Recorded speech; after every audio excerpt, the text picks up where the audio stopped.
باللہ من الشیطان الرجیم بسم اللہ الرحمن الرحیم اللہم صلی علی محمد وعلی آل محمد کما صلیت علی ابراہیم وعلی آل ابراہیم انک حمید مجید اللہم بارک علی محمد وعلی آل محمد کما بارکت علی ابراہیم وعلی آل ابراہیم انک حمید مجید۔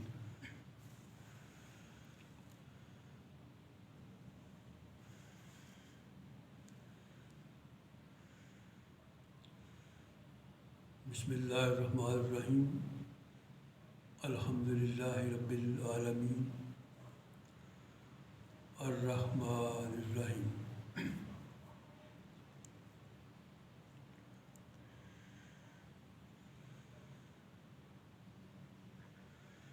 میں نے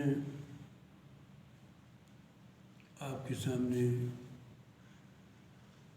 سورہ فاتحہ کی 2 آیات کا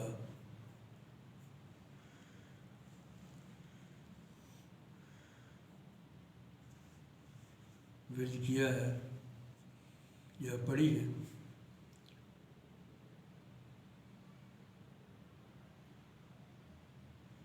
مرشد کریم فرماتے ہیں کہ یہ جو 2 آیات ہیں الحمدللہ رب العالمین الرحمن الرحیم،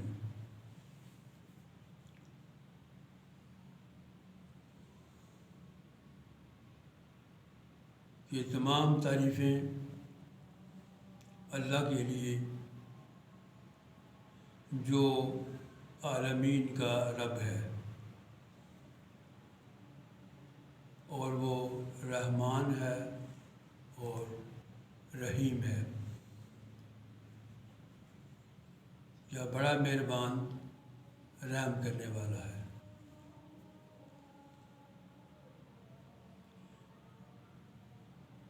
یہ جو میں نے ترجمہ آپ کے سامنے کیا ہے،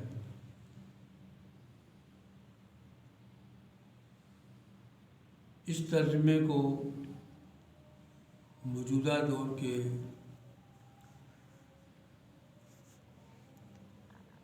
جو عالم ہیں جنہوں نے قرآن کریم کا ترجمہ کیا ہے، تقریباً سب نے ایک ہی ترجمے کو آگے پیچھے کر کے بیان کیا۔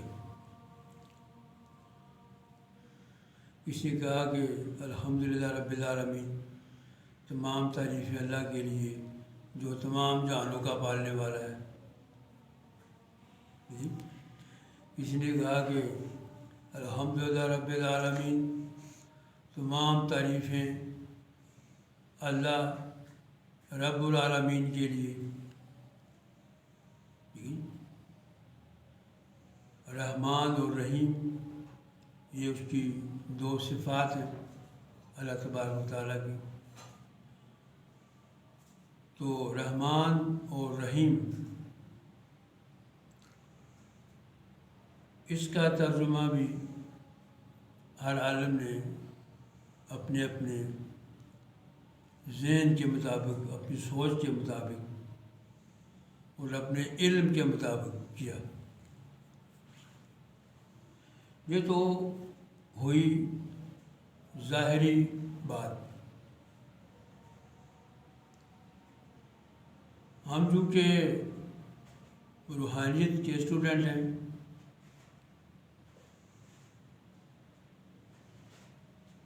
روحانی علماء کرام فرماتے ہیں کہ قرآن کریم کی ہر آیت کے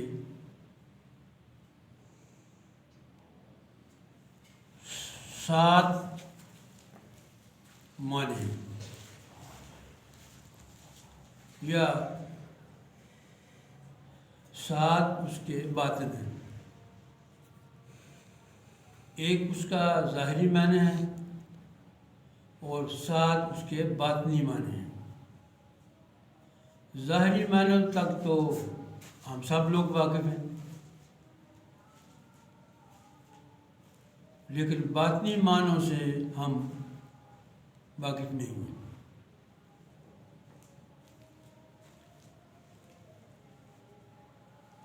اب الحمدللہ تمام تعریفیں رب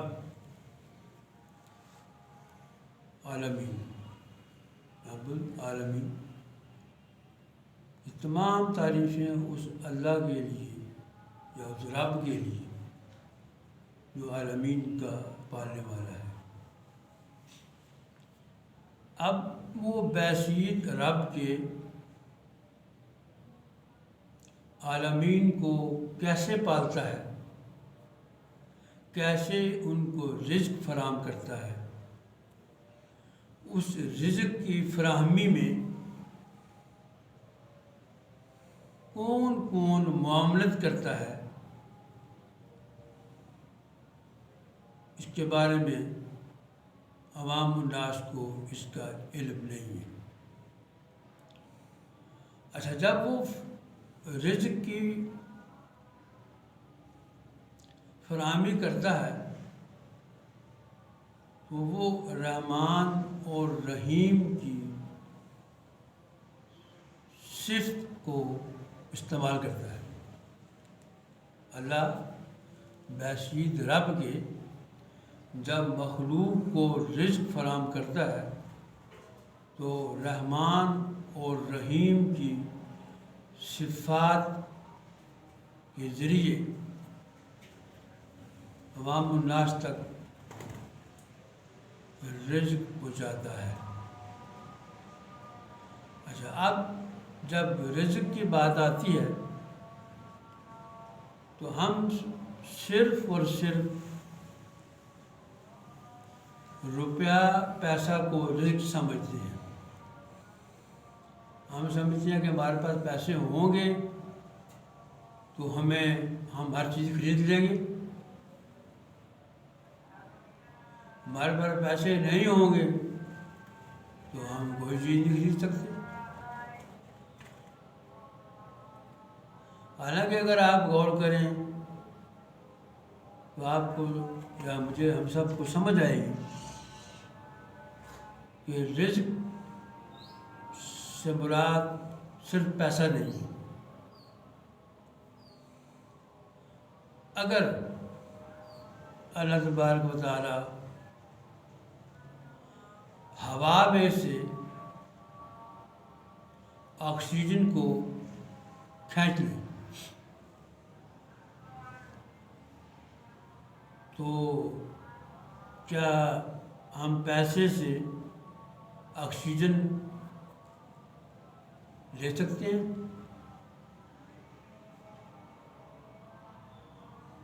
اگر پیسے سے آکسیجن مل بھی جاتی ہے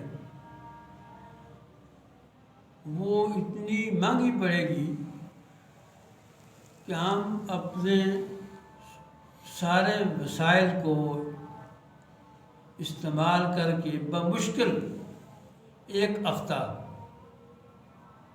ہم اس کو لے سکیں گے، اس کے بعد ہمارے پاس میں پیسہ ختم ہو جائے گا،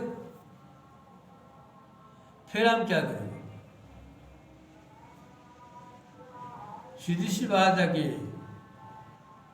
بندہ دنیا میں نہیں رہے گا، وہ تو رہے گا کیونکہ آکسیجن زندگی ہے۔ اچھا، اب دیکھنا یہ ہے کہ جب ہم آکسیجن کو روپیہ پیسہ سے نہیں خرید سکتے تو باقی کی جو اللہ تعالیٰ کی نعمتیں ہیں، پانی ہے، گیسز ہیں، فروٹ ہیں، کھانے پینے کی بے شمار چیزیں ہیں، یعنی کہ جن کا ہم احاطہ ہی نہیں کر سکتے۔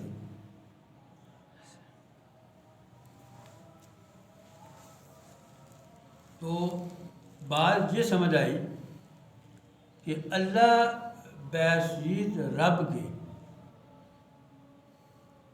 جب مخلوق کو رزق فراہم کرتا ہے تو وہ رحمان اور رحیم بن جاتا ہے۔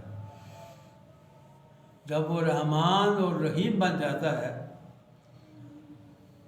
تو رحمان اور رحیم کی جو صفت ہے اللہ تعالیٰ کی، وہ اتنا مہربان اور رحم کرنے والا ہے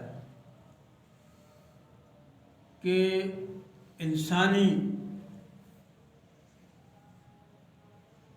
انسان کے پاس اس کی رحمت اور اس کی رحمانیت کو بیان کرنے کے لیے الفاظ نہیں ہیں۔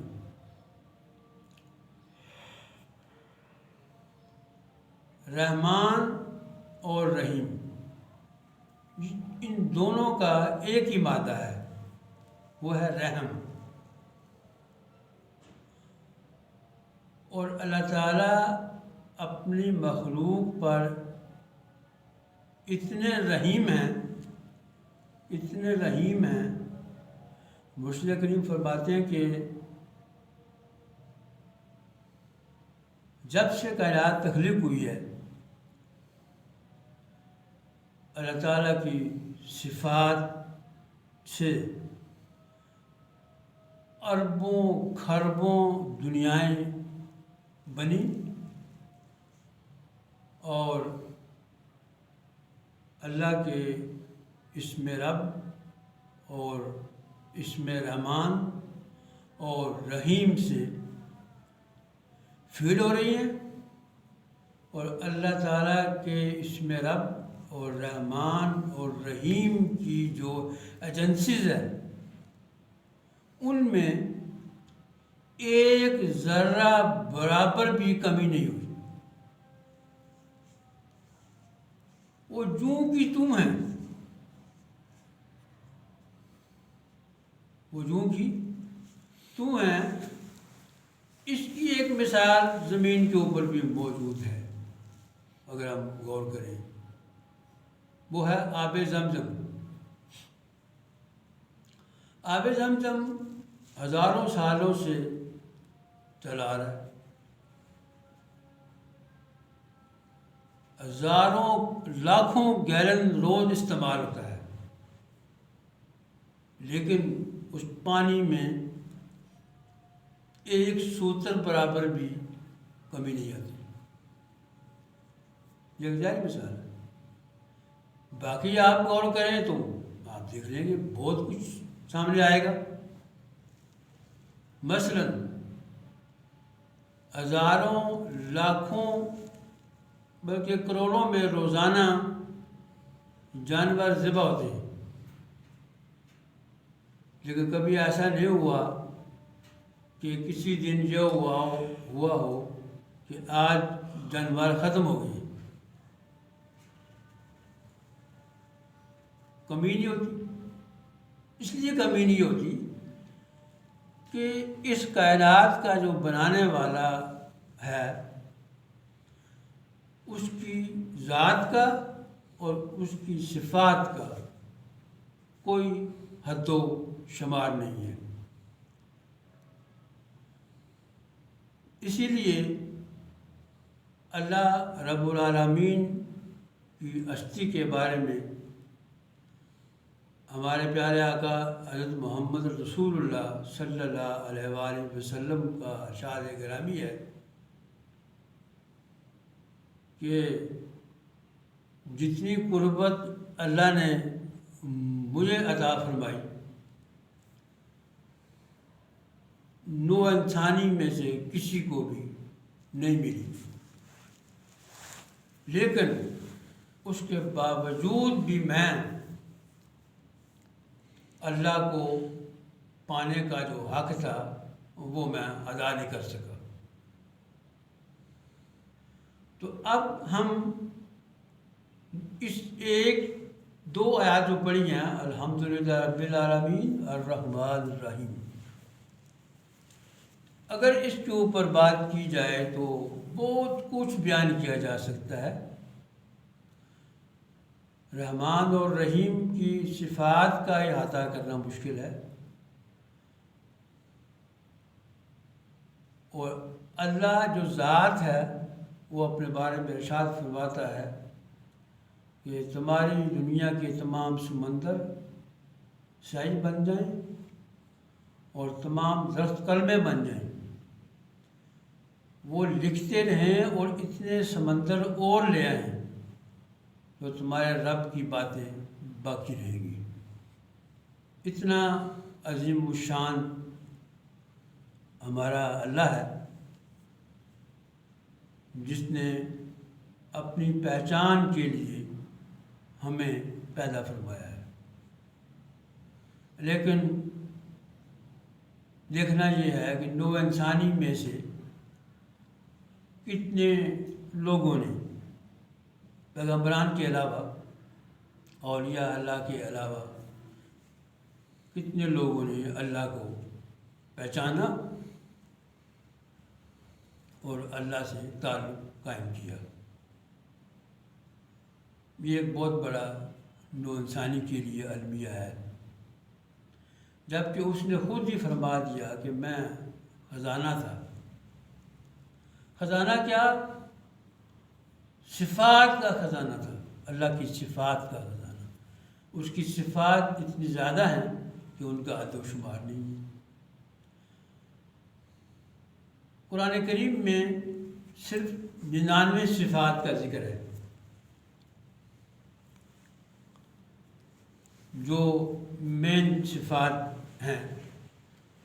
ان صفات کے زیر سایہ اور کتنی صفات ہیں۔ امام سلسلہ حضرت قلندر بابا اولیاء کا ارشاد ہے، اپنی کتاب لوح و قلم میں ارشاد فرماتے ہیں کہ اللہ تعالیٰ کی 11,500 صفات ہیں، کہ اللہ تعالیٰ کی 11,500 اسماء ہیں، ٹھیک ہے، اور ہر اسم کے نیچے لاکھوں کروڑوں اور اسماء ہیں جو اپنی ڈیوٹی پوری کرتے ہیں۔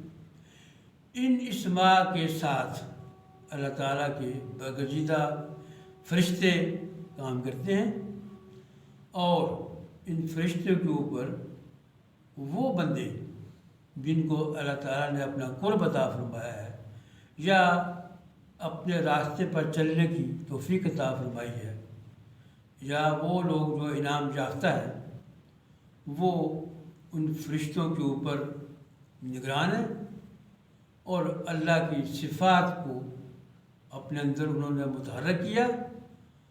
اور اللہ تعالیٰ خود فرماتے ہیں کہ زمین کے اوپر میرے بندے ایسے ہیں جن کی وجہ سے میں بارش برساتا ہوں، جن کی وجہ سے میں رزق فراہم کرتا ہوں، جن کی وجہ سے میں پھل اگاتا ہوں، اور جن کی وجہ سے میں مخلوق کے اوپر رحم کرتا ہوں۔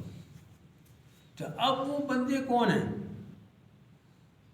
پہلے نمبر پہ تو وہ بندے پیغمبران ہیں، پھر صدیقین ہیں، شہداء ہیں اور صالحین ہیں۔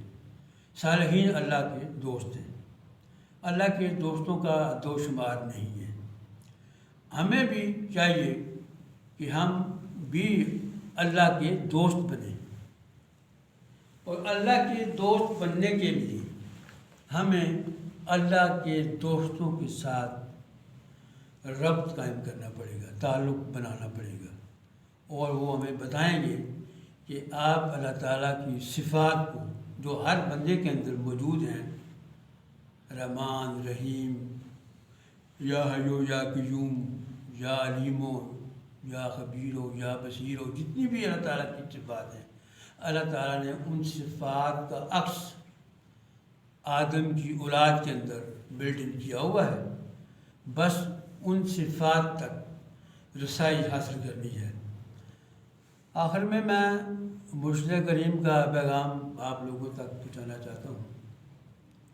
حضور مرشد کریم نے ہمیں سلسلہ عظیمیہ میں بیعت ہونے کے بعد اللہ تعالیٰ کی 2 صفات کا ورد ہمیں بتایا ہوا ہے، وہ ہے یا حیو یا قیوم۔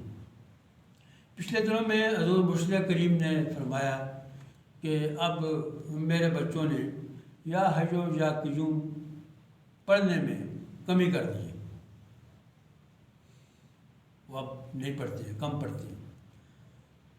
ان سے گزارش ہے کہ وہ یا حیو یا قیوم کا زیادہ سے زیادہ ورد کریں.